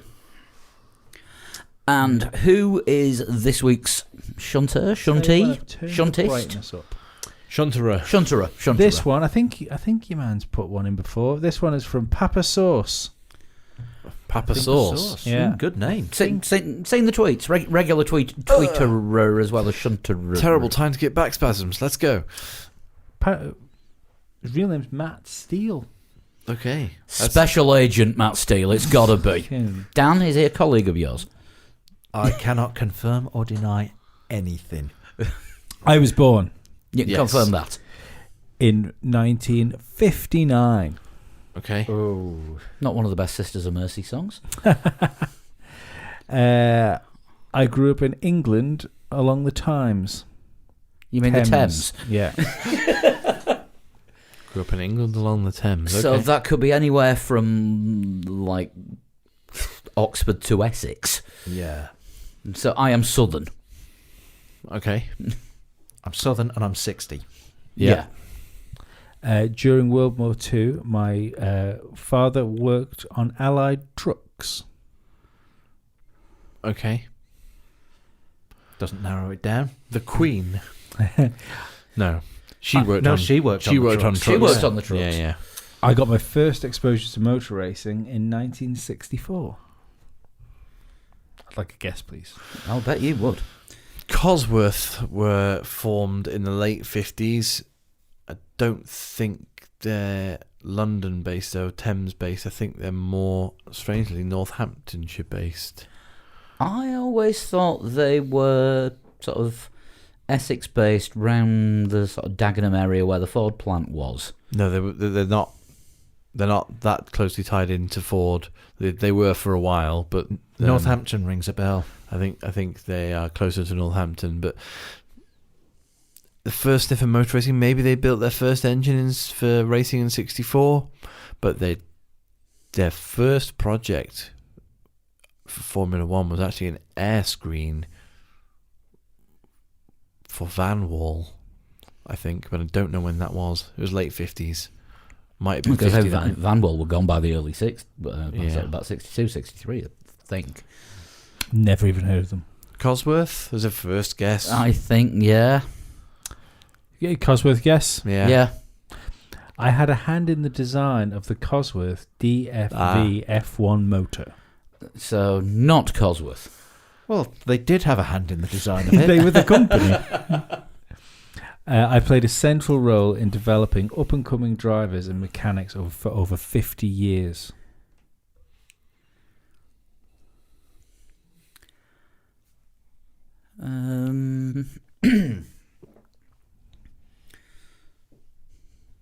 Just thinking. Right. It's definitely not a person then. How close to the Thames is Brands Hatch? It's in. It's in Kent. It's just off the M2. The Thames does go through Kent. Well, it separates Kent from Essex. It's not that far from. It's south, isn't it? It's That's south of the river. no, I mean it's like Orping, not that far from Orpington sort of area, is I it? think so, yeah. So it's more on the Surrey side than the Thames side. You can just about. I think it's outside of tube stations. Yeah, it's outside the M25. Yeah. It's nearer the M3, isn't it? Yeah, because you go past it on the way to the Channel Tunnel. This is great for anyone who doesn't give a shit about British roads. That is true. But probably not Brands Hatch. Brands Hatch is one of the most famous British roads. Do you need a guess on this one, or have we got another? I'd like a guess. Oh, God. Tough one. Yeah. So they've been helping to develop drivers and mechanics since they were 10 years old.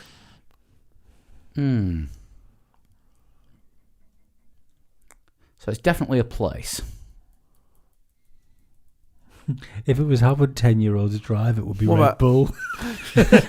What about like the London? No, they make 10-year-old drivers redundant. What about like the London College of Engineering? That's not like right on the bank of the Thames, is it? They send a lot of their apprentices to Formula One teams. Good call. Yeah, go for yeah. Is that what you're going with? Why not? What Why he not? said. Yeah. I have worked with drivers such as Ayrton Senna, Damon Hill, Nigel Mansell, Jenson Button, Kimi Räikkönen, Mark Webber, and Daniel Ricciardo. Right, okay. So could still be a person. I helped Jenson Button win his first world championship. Oh, this insinuates there is another one. That confuses me. If it's a person, Might not be remember Formula that One. they're now 60 and have been helping train drivers and mechanics For 50 years. Correct. Thank you, Dan. Yeah. Good maths.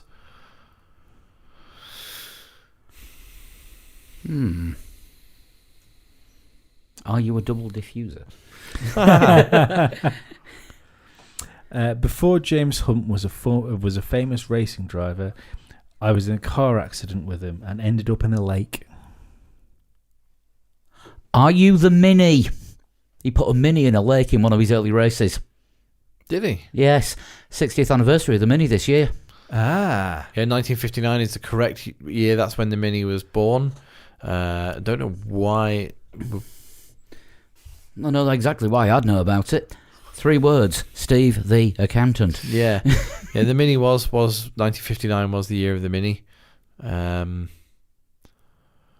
Yeah. Yeah, 1964 Monte Carlo Rally, which is the first. I'm going to clarify something here because I'm being updated in real time. By the way, if your icon is your dog is really gorgeous.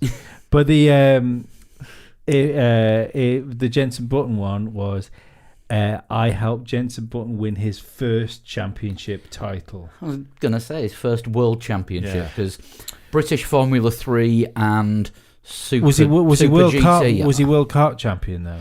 It with a Mini engine, possibly. No, but I'm just saying he might be world kart. He may have champion. been. No idea. Next, Or did he do some Mini racing. rallycross? That was your last. That was your last clue. that was the last clue. So what about the Cosworth DFV thing? Would Mini have been British Leyland? There is a spaffer. No. No. It's a Ford Lotus crossover. Ford Yeah. Lotus Cosworth. Mhm. Strange crossover. There is a spaffer. Don't forget though, the Mini was the first car to have the engine put in laterally, which some of the components transferred over to the DFE. I don't think anyone wants They my were spaff. they were not. That was not a lateral engine though. It No, was- but some of the workings of the Mini engine carried over to the way that the DFV was designed. I want to go for the Mini. do we need a spaffer? Or do you No, wanna go for I the want to Mini? do this. I want to go this one without Paul's the going for spaffer. the Mini. Are you the Mini? No. Bollocks. Would you like this, Paffer? Yes, Yes, please. I raced a British Formula Ford in 1968 until my retirement in 2005. What? Are you Van Diemen Racing Team? I'm not. I am the Ford Kent block engine. Oh, okay. Fair enough. Ford Kent I block engine. Would not have guessed at that. No, you Why I didn't. didn't guess at that. No. I have not heard of that. I have, but I still wouldn't have guessed it. 711M block engine, probably. It is his dog, and he said he's awesome. I agree. You have an awesome dog. Yeah. That was bastard hard. I mean, I enjoy this. I enjoy real time. Shunt help. This. Isn't that what you get from your carers Monday to Friday? No, that's Valium. All right, okay. How do you send a shunt in? You can send me a PM on Twitter at a Total Shunt. You can send me a PM on Instagram at a Total Shunt. I'll probably hit up one of the Instagram ones next week because, yeah. And you can email 3legsportwheels@gmail.com, Yes, you can. which is also the way to send in anything, like if you've got more photos of Circuit of the Americas from the weekend that you didn't have a chance to send before. Fire them through there, and you can get us individually on Twitter At Flood21. At Dan Dankleton. at Pablo100, and Sean is at Sean Cowper. Don't forget the extra Patreon show that we do every week, which we are hopefully going to be live streaming soon, Yeah. once we found the best way to do it, It's because... dead easy. We can do it next week if you want. Can we do it next week? The best way to do it is we'll do a private link for YouTube, and we'll post that up on our Patreon. Yeah. And then people can just go to the private link. Right, so Yeah. watch out for a message from us on Patreon next week to all the patrons. Yeah. And if you're not on Patreon, if you go to patreon.com/3legs4wheels, you can pledge, you get the extra show, and pay for stuff like us remembering to do links Yes. Yes. and microphones and hardware. And are we back to a full complement of And maybe, microphones this week? yes, they're all back. They're all back, present, correct, and fixed. And And- fixed. And if you really want to, you can pay for us to go to Texas. I think that might have to be a separate crowdfunder. I think it might have to be separate, yeah. Yeah, I think we'll look into that. All being well, next week we will have Craig Scarborough back on the show with us. If you're on YouTube, stick around. We'll do the usual Q&A afterwards. And if you're listening to this on audio, we'll see you next week. Bye-bye. Bye-bye. Bye.